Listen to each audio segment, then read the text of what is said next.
Bolehkah kalau orang tu pi kat pokok besar, wahai pokok tolong saya, tapi kita tak i'tiqad pokok yang tolong kita. Kita niat kata pokok tu dia bertasbih dengan Allah Ta'ala, dia minta kat Allah Ta'ala tolong kita lah. Dia susah nak jawab. Lain kali dia kata kalau dia i'tiqadnya tu boleh. Lepas pada ni tuan-tuan, boleh belaka. Ni nak tanya Jakim, boleh ke ni? Pokok besar esok kita ikat kain elok, kita tanda ni pokok ni dah 500 tahun hidup, 500 tahun bertasbih kepada Allah Ta'ala. Mana pokok ada dosa? Wahai pokok tolong aku. Tapi kita niat dia minta ke Allah lah.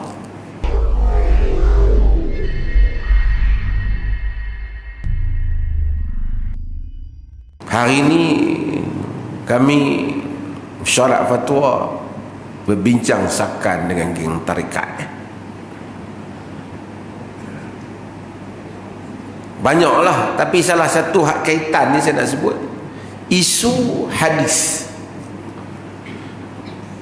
Geng tarikat ni dia kata mengikut pengajian tarikat mereka, orang tarikat ni hadis ni tak semesti melalui sanad ni. Boleh juga nak tahu hadis sahih tak sahih melalui mimpi,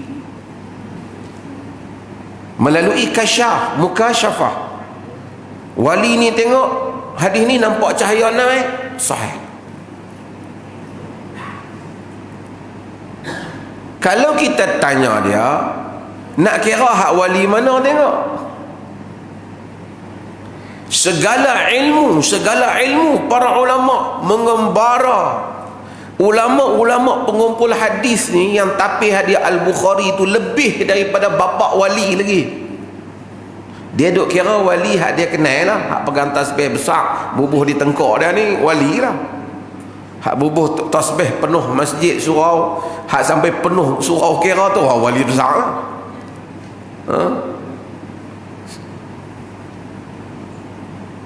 Imam Ahmad zahir pada mereka itu karamah.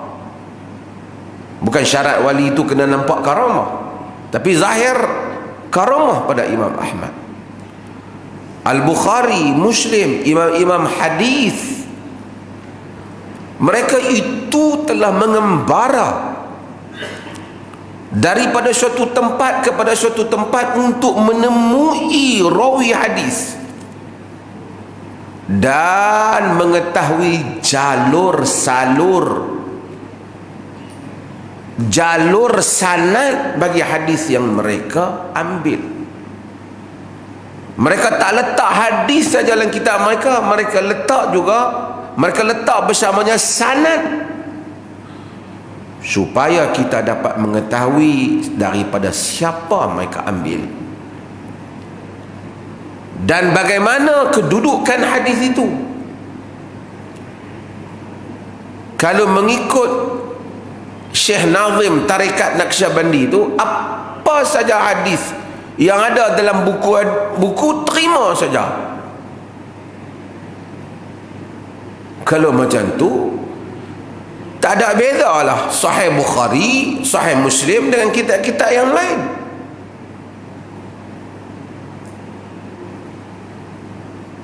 Akal yang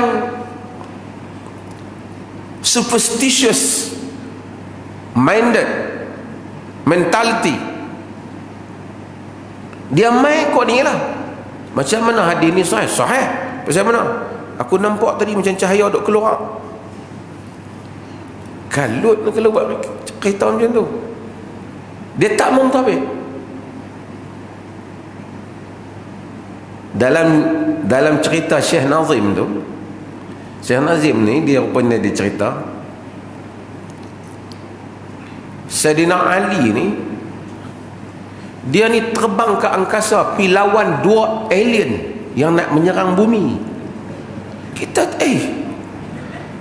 ini Atromen Tora kah, apa Taro kah, apa nama Atromen Atromen 3 kah, apa ni? Tapi dengan geng tarikat ni, dia akan takwil lagi. Dia kata itu mimbab karamah dia. Apa salahnya? Bukan benda pelik, Allah boleh takdirkan. Ya lah, tapi benda khurafat nak makan. Macam filem Hantu Kak Limah kata, banyak sangat tengok DVD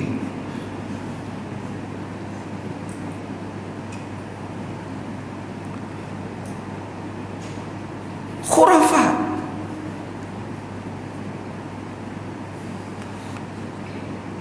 Salah satu cerita dia apa ialah tentera Rusia pergi satu kubur wali tu, kemudian keluarlah dragon warna hijau makan semua tentera Rusia.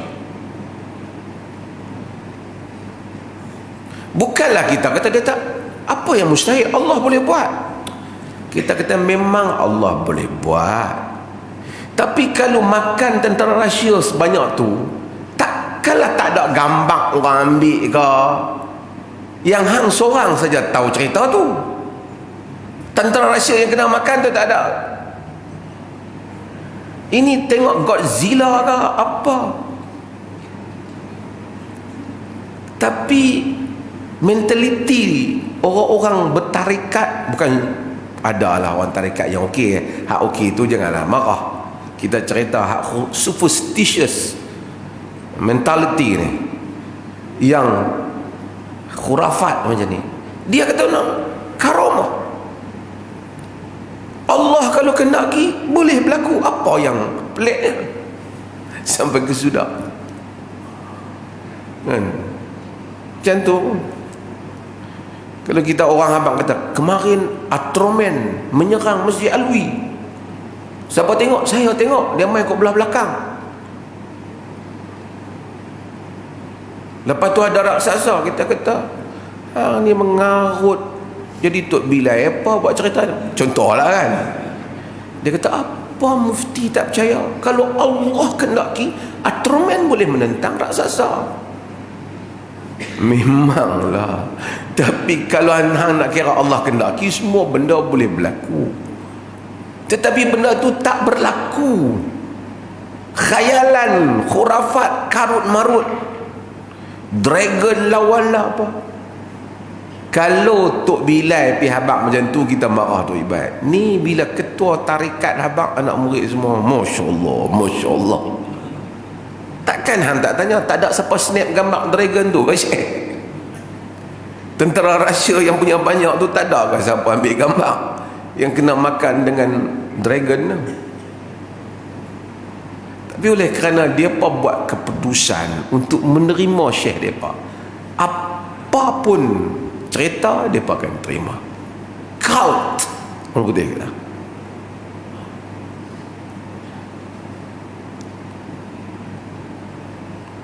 Dan inilah tujuan kedatangan Islam. Dia bersihkan akal kita daripada karut marut. Orang dulu karut marut, bila berlaku kematian, berlaku gerhana, orang kata apa, meninggal anak Ibrahim, anak Nabi, berlaku gerhana, oh tengok matahari, bulan semua berduka cita. Tapi Nabi buang ajaran itu. Nabi kata ini ayat Allah, tak ada kaitan. Nabi tak kata yalah kalau Allah kendaki boleh berlaku. Kalau macam tu, semua cerita karut dalam dunia ni semua tak akan jadi karut. Kalau Allah kehendaki boleh berlaku.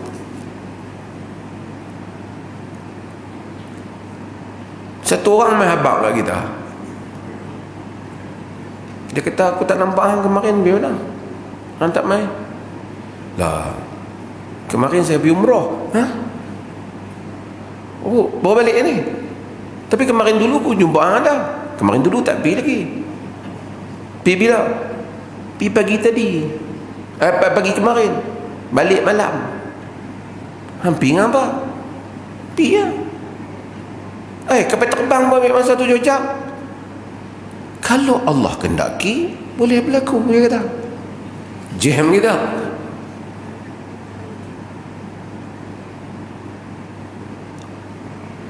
Saya tak nafikan karamah. Saya tak nafikan karamah. Tetapi kalau itu dijadikan argumen, yang akhirnya akan melanggar segala kenormalan hidup. Sebab itu bila datang agama, hadis Nabi, hatta hadis Nabi, dia tanya, hadis ni rawi dia siapa? Sammu lana rijalakum, bagi tahu kepada kami siapa rawi kamu. Kata Muhammad ibn Sirin, inna hadzal ilm dinun fanzur amman ta'khuduna dinakum. Sesungguhnya agama ini, ilmu ini agama. Kamu kena tengok daripada siapa kamu ambil agama kamu. Sammu lana rijalakum, bagi tahu pada kami siapa rawi kamu. Tu yang saya duk sebut. Nuh al-Jami', Abu Maryam, terkenal soleh, kaki semayang, kuat solat semua, tapi dihukum pendusta. Sebab apa? Dia dusta. Dia tengok orang korang baca Quran, dia buat hadis fadilat baca Quran, dia pendusta. Dia termasuk dari maksud hadis Nabi, man kadzaba alayya muta'ammidan falyatabawa maq'adahu minan nar. Siapa yang dusta pada aku dengan sengaja, siap tempat duduk dia dalam neraka. Bukan tak soleh, soleh. Sebahagian para perawi soleh, tapi hadisnya tak sahih. Sebab tak kuat ingatan dia. Sebab itu hadis tu dia kata mattasala, hadis sahih tu dia kata mattasala sanadu binaqlin adlin dhabitin an mislihi ila muntaha min ghairi syadzin wala illah. Mattasala sanaduhu, apa yang bersambung sanadnya. Kena sambung, rawi ke rawi kena tahu, fulan dengan fulan kena jumpa. Tak boleh kata aku memang tak jumpa dia, tapi kami telah bermimpi berjumpa. Tak boleh. Sebab itu para ulama hadis, Imam Ahmad keluar daripada negeri dia, pergi ke Yaman, pergi mengambil hadis, pergi ke satu tempat ke suatu tempat. Al-Bukhari keluar pergi kerana untuk melakukan ittisalus sanad, supaya sanad berjumpa. Tak boleh duduk. Zaman dulu tak ada call semua, tak ada. Hang kena pergi jumpa dia, dengar dia sendiri, melihat dia yang meriwayatkan, dan dia juga mesti bersambung dengan rawi yang sebelum daripadanya, dan demikianlah seterusnya sehingga sampai kepada Nabi sallallahu alaihi wasallam. Mattasala sanaduhu binaqlin adlin dhabitin, dengan dinakalkan rawi yang adil dan dhabit, ila muntahah, dan sehingga penyudah sanad. Bukan saja rawi itu adil.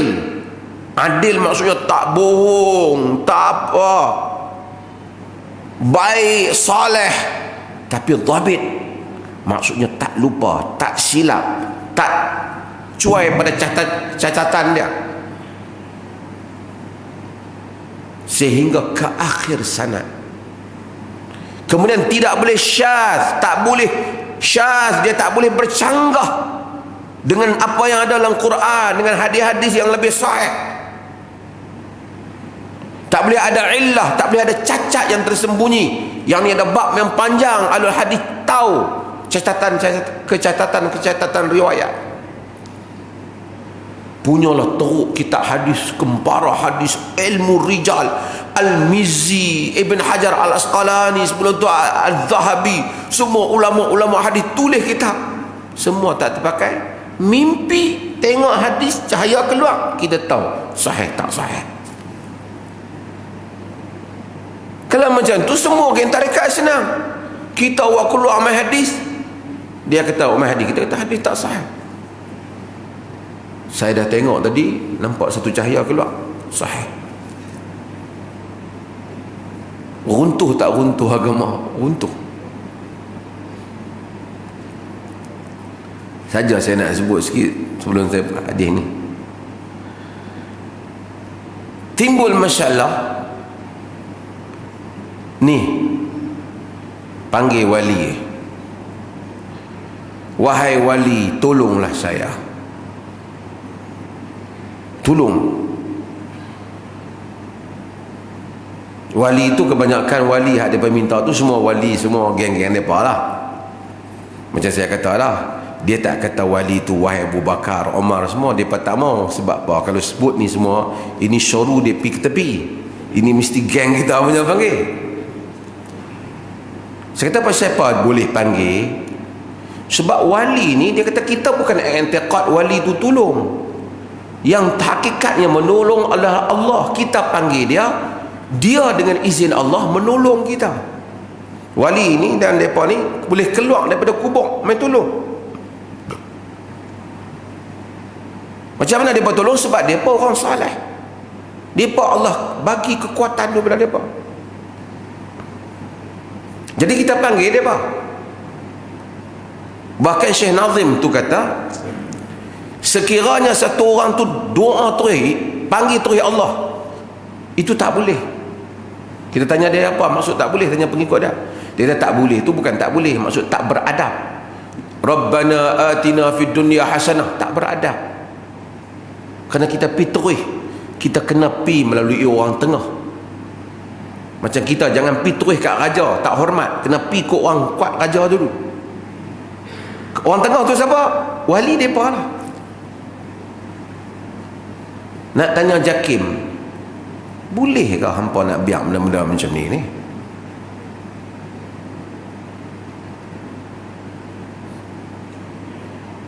Kemana pikiran kita jika kita izinkan hal-hal macam ni? Artinya dia kata bukan kami kata salah, habis tidak beradab. Kalau Rabbana atina fid dunya hasanah, direct kurang adab. Tak salah, boleh kurang adab. Yang betulnya wahai wali, tolong minta, tolong bagi Allah bagi kat kami Rabbana atina. Kena pergi ke wali. Sedangkan doa Quran, doa yang Nabi ajak, semua ni tak bagus direct terus, kena pergi ke wali. Tuan-tuan tengok apa nak jadi. Lagi apa tuan-tuan? Saya tanya, boleh kita panggil ni, oh Jesus help me lah. Saya tanya lagi tadi, dia kata tak boleh, sebab tu sama orang Kristian percaya Jesus anak Tuhan. Dah kita tak percaya Jesus anak Tuhan, kita tak percaya. Kita dia Nabi. Dia kata tak usah pergi sama. Boleh ke tak boleh? Lain kali dia nak jawab susah benda tu. Kalau kata tak boleh, tak boleh semua. Dia kata boleh, tapi tak biarlah duk habang orang. Esok kalau jadi style anak-anak muda, oh Jesus help me, oh itu dia ahli sunnah wal jamaah, Asy'ariyah Maturidiyah.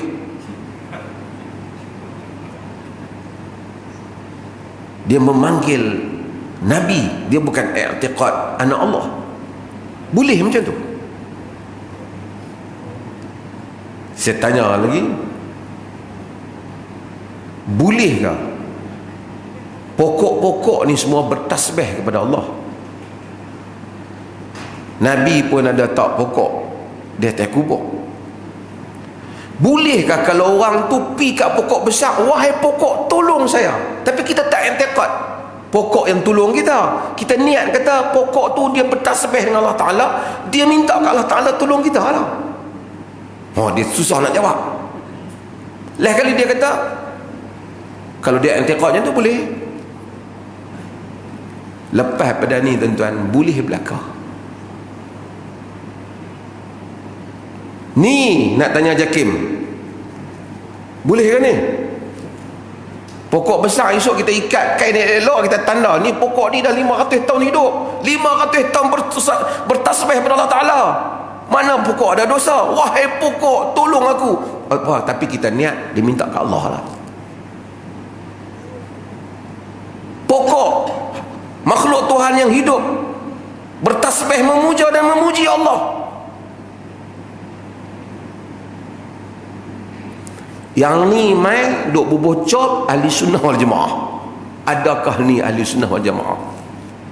Adakah ini yang dibuat oleh Nabi dan para sahabat radhiyallahu anhum ajma'in? Wa anna masajida lillah fala tad'u ma'allahi ahada. Jangan kamu seru bersama Allah apapun.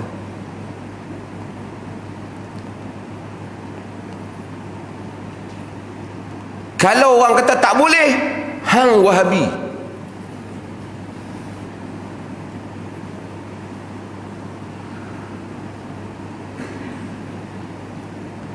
Rakyat Malaysia, fikir ambillah apa yang sedang hampa buat ni. Oh, dia kata tak, pokok-pokok tak boleh. Seorang pun fikir pokok tak boleh tak. Sebab apa? Pokok tak ada kedudukan di sisi Allah. Macam mana hantar tak ada kedudukan? Dia makhluk Allah. Wali mati duduk dalam kubur boleh, pasal Allah sayang kat dia.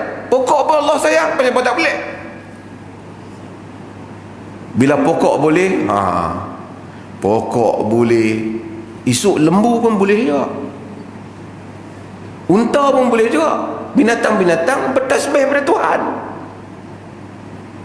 Tuan-tuan tengok apa akan jadi dengan ajaran ni.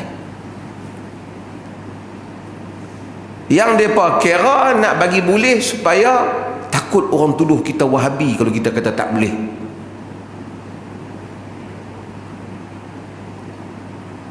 Perlis adalah benteng ahli sunnah wal jamaah. Di sini benteng ahli sunnah wal jamaah. Ahli sunnah seperti mana yang diamalkan oleh Nabi dan para sahabat radhiyallahu anhu, seperti mana yang diamalkan oleh imam-imam yang 4 dan para mujtahidin yang lain.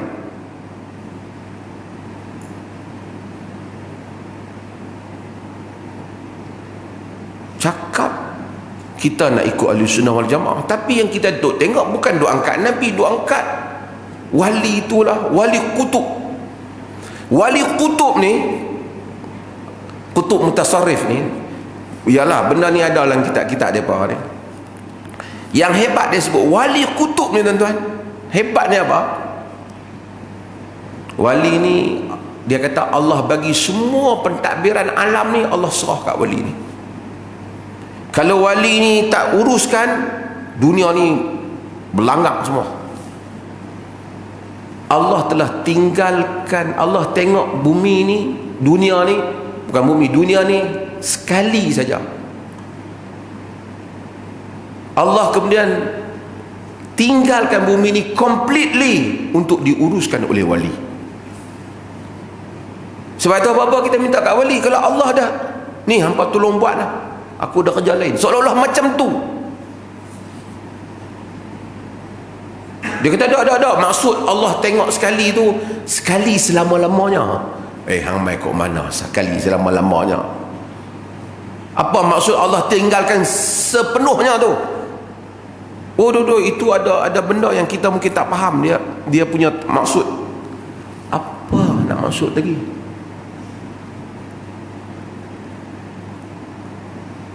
Alhamdulillah, negeri ni tak main lah benda-benda pelik-pelik macam tu.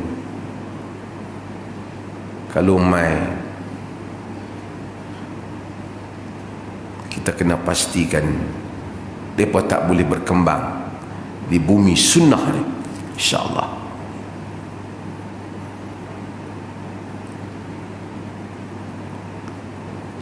Kita adalah thagr, benteng ahli sunnah wal jamaah, insyaAllah, bagi memastikan didaulatkan ajaran Nabi sallallahu alaihi wasallam. Ada orang dia, oh tak apa, kita hampa nak pakai lepas pada ni. Dah kami tak ada orang kat pokok. Hampa tak ada orang kat pokok, tapi kaedah yang hampa buat, kalau tang ni boleh, tang tu pun mesti boleh.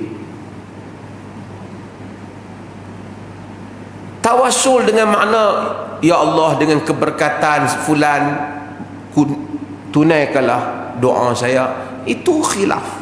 Okey,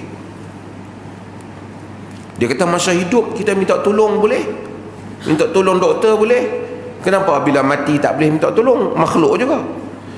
Masa hidup kita minta tolong dia dengan kudrat dan kadar yang Allah jadikan, sebab musabab dia boleh tolong. Bila dia mati, sebab musabab itu dah tak ada. Ini sebab saya buat contoh. Kita pergi kat doktor, saya kata, doktor, kita sakit pergi kat doktor. Doktor pun check kita apa semua, bagi ubat demam, balik sembuh. Mai sebulan sakit lagi, pergi cari doktor. Tengok klinik tutup. So klinik tutup. Hari ni Isnin. Hang ni tak tahu. Doktor kita ni matilah. Inna lillahi wa inna ilaihi raji'un. Mati bila? Baru 2 minggu lepas. Aku tak tahu. Di mana kubur dia? Kubur dia kat tu dekar. Han tunjuk-tunjuk sangat. Nak apa? Aku demam pula. Phone pergi, Assalamualaikum doktor. Ubat hari tu habis dah. Macam doktor bagi you. Ni demam pula. Tolong bagi sembuh sikit. Kawan ni kata apa? Hampir minta kat orang mayat ni. Masa dia duduk sihat dulu aku minta boleh. Takkan lepas mati tak boleh. Boleh ada mangkuk kata gitu.